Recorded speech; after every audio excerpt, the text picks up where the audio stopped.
এখন একটা নতুন সুযোগ দেখা দিয়েছে।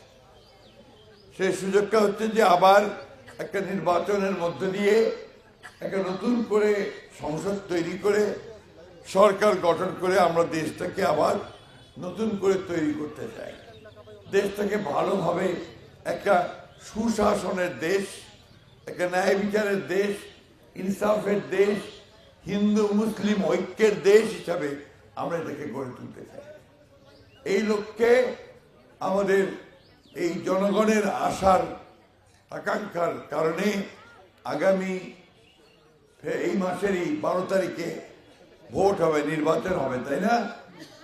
আপনারা একটু কথা বললে আমার পক্ষে কথা বলতে সুবিধা হয়, তাই কিনা বলেন দেখি। আপনারা যে রেসপন্ড না করেন তারা মনে হবে যে আমি বোধহয় কথাটা বোঝাতে পারতেছি না আপনাদেরকে, বুঝছেন? এটা সুযোগটা একটা আসছে নাকি? সুযোগটা নিবা হবে নাকি? না নিলে তো চলে যাবে, আমরা ঠিক মতো কাম করেও পারিব না। মানুষকেই আমাদের উন্নয়ন হবে না, আমাদের ছেলেমেয়েদের লেখাপড়ার সুযোগ হবে না, আমাদের ভবিষ্যৎটা অন্ধকার হয়ে যাবে। তো সেই কারণে এই নির্বাচনটাকে আমরা অনেক গুরুত্ব দিচ্ছি। আমরা এই নির্বাচনে একটা, আপনি দেখেছেন যে সবাই জানেন যে এমনিতে নির্বাচন আমরা বেশিরভাগ সময় যেটা করি আওয়ামী লীগ বিএনপি, তাই না? এইবার হচ্ছে নৌকা আর ধানের শীষ, তাই তো? এইবার নৌকাটা নাই। আপনারা সবাই জানেন আন্দোলনের কারণে নৌকার যিনি প্রধান নেত্রী তিনি দেশ ছেড়ে চলে গেছেন এবং সরকার নৌকা আওয়ামী লীগকে এবার ইলেকশন করতে দিচ্ছে না।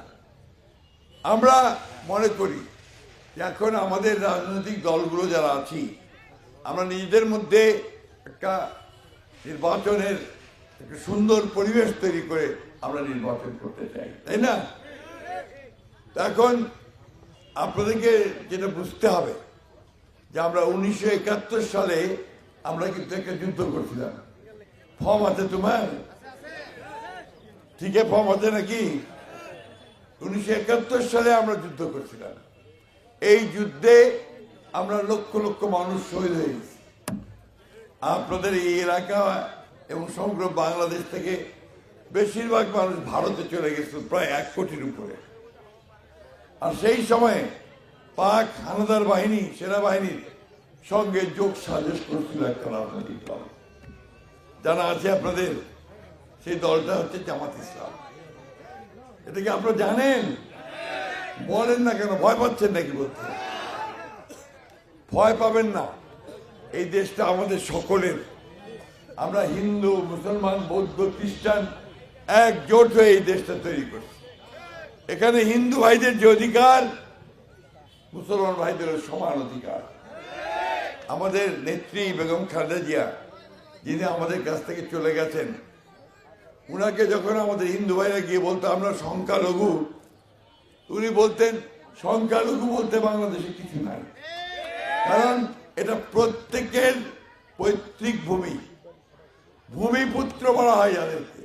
এইখানে আমাদের জন্ম, এখানে আমরা বড় হয়েছি, আপনাদের সমান অধিকার আছে। ঠিক কিনা?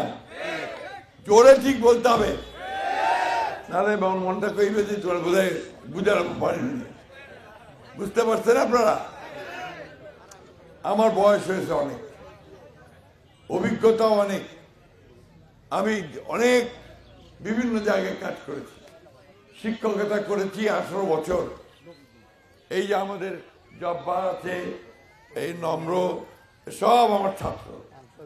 যতজন দেখবে বেশিরভাগ, অনেক শিক্ষক আছে, হেডমাস্টার আছে, টিচার আছে, সব আমার ছাত্র, সব ছাত্র। 18 বছর তাদের সঙ্গে আমার একটা ব্যক্তিগত সম্পর্ক শুধু না, তারা আমাকে ভালো করে চেনে জানে, তাই না?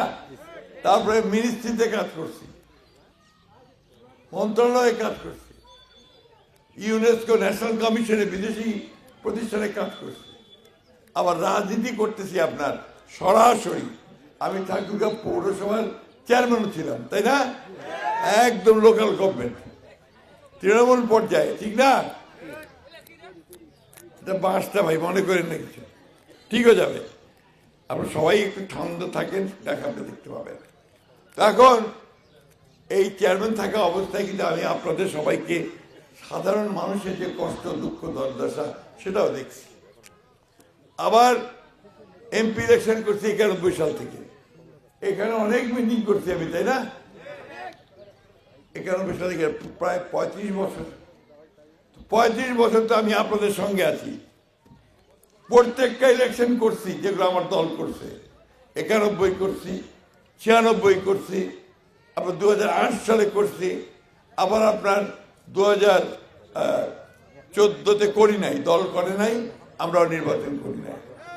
তারপরে 18-তে নির্বাচন করছি, তাই না? 24-এ জেলে ছিলাম, নির্বাচন পার্টি করে নাই, আমিও করি নাই, তাই না? এখন এই নির্বাচন করতে করতে আপনাদের সঙ্গে তো আমার একটা সম্পর্ক তৈরি হয়ে গেছে, হয়েছে কিনা বলেন? নতুন করে চিনা হবে কি মুখ? চিনা তো আছেই, ঠিক না? এখন আমি আপনাদের সামনে কিন্তু আজকে প্রার্থী হয়ে আসছি, আপনাদের কাছে ভোট চাইতে আসছি। আমার ওইটা আমার কাজ। আমি আপনাদের সামনে আসব। আপনাদেরকে যদি অতীতে আপনারা মনে করে থাকেন যে আমাকে ভোট দিলে আপনাদের কোনো ক্ষতি হবে না, আপনাদের উপকার হবে, তাহলে আপনারা আমাকে ধানের শীষে ভোট দেবেন।